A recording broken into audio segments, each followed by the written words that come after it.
Golden State solid resident ng 10th place sa play-in pero mukhang nanganganib dahil sa beast mode ng Filipino-American sensation. At Lakers pwedeng magdagdag ng veteran center kung ayaw nila kay Howard. Pero bago natin pag-usapan, palike naman ang ating video bilang suporta.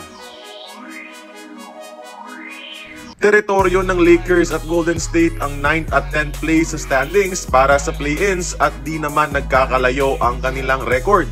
Pero delikado ngayon ang Golden State dahil naghahabol na ang Houston Rockets sa ika-10 pwesto. 2 to 3 games behind na lang ang Rockets sa Warriors at nasa momentum pa sila ngayon with an 8-1 record in the last 9 games. This is all thanks to the resurgence of their superstar, si Phil-Am Jalen Green.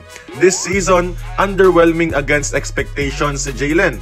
Pero after the All-Star break, biglang nag-beast mode si Kabayan, averaging 23.1 points, 5.7 boards, 3.1 assists since All-Star game. A huge boost mula sa inconsistent numbers niya sa first half ng season. Kung magtuloy-tuloy ang ratsada ng Houston, sad to say, baka maagang ma-eliminate sina Steph Curry at ang Warriors. Samantala, mukhang ayaw talaga ng Lakers kay Howard kahit out for the regular season na si Wood at Vanderbilt.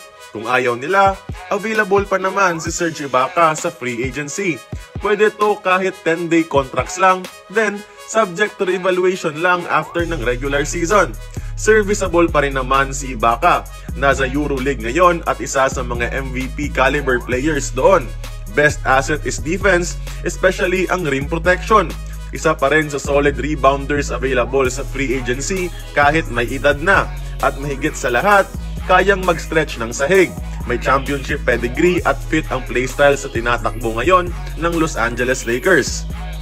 However, para sa akin, si Howard pa rin ang best na sagot sa kanilang problema, especially in terms of matchups kay Jokic at Sabonis. But I wouldn't mind if Ibaka becomes their candidate. Pero bago ko tapusin to, sisingit ko muna at pasikatin natin sa kahihiyan itong animal na kriminal na ito na walang awang pinagmalupitan, ang Golden Retriever na si Kilwa. Nakikiisa ako sa paghingi ng hustisya para kay Kilwa. Kaya kayong mga idol, tingin nyo, mamintain kaya ng Warriors ang 10th seed o makahabol kaya sina Jalen Green? At if hindi si Dwight, okay lang bang si Ibaka ang kunin ng Lakers? Join the conversation, magkomento lamang sa ibaba. Kung nagustuhan mo ang ating video, please like, share, and subscribe. I-follow mo na rin ang ating social media platforms for more exclusive sports content. Until then, this has been Courtside Buckets. See you on the next one.